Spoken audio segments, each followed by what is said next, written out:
আপনারা জানেন যে ইরানের উপর লাগাতার হামলা, ইরানের পরমাণু কেন্দ্র নাতাঞ্জ তার উপরে হামলা হয়েছে। অন্ততপক্ষে স্যাটেলাইটের যে ছবি তাতে উদ্বেগ আরও বেড়েছে।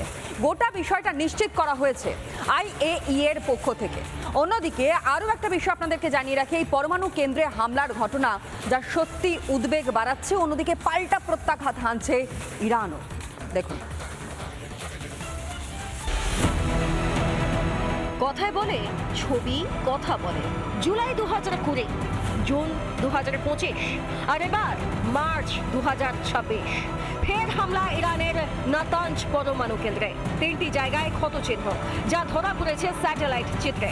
হামলার কথা জানিয়েছে রাষ্ট্রসংঘ নিয়ন্ত্রিত আন্তর্জাতিক পরমাণু শক্তি সংস্থা বা IAEA।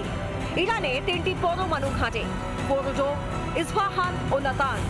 2025-এর পর ফের ক্ষতিগ্রস্ত নাতাঞ্জ পরমাণু কেন্দ্রকে ইরানের ইউরেনিয়াম বিশুদ্ধকরণের মুকুট বলা হয়। তেহরান থেকে 220 কিলোমিটার দক্ষিণ পূর্বে রয়েছে নাতাঞ্জ। পরমাণু ঘাঁটির বড় অংশ মাটির নিচে। এই কেন্দ্রে ইউরেনিয়াম 60% পরিশুদ্ধ করা যায়।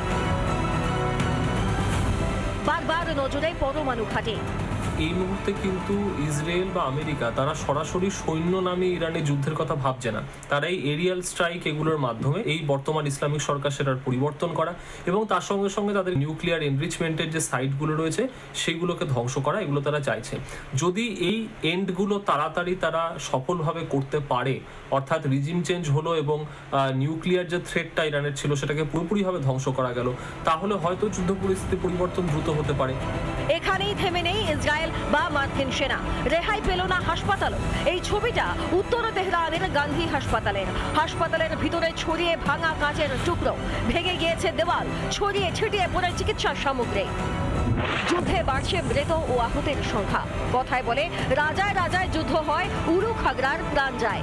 ইরান ও ইসরায়েল আমেরিকার যুদ্ধের আঁচ ক্রমশ গনগনে হচ্ছে। কোন দিকে মোড় নেবে যুদ্ধ পরিস্থিতি? রিপাবলিক বাংলা। নানা ধরনের কন্টেন্ট দেখার জন্য লাইক করুন, শেয়ার করুন আমাদের ফেসবুক পেজ, সাবস্ক্রাইব করুন আমাদের ইউটিউব চ্যানেল। পাশাপাশি অন্যান্য ব্রেকিং নিউজের জন্য অবশ্যই চোখ রাখুন রিপাবলিক বাংলায়।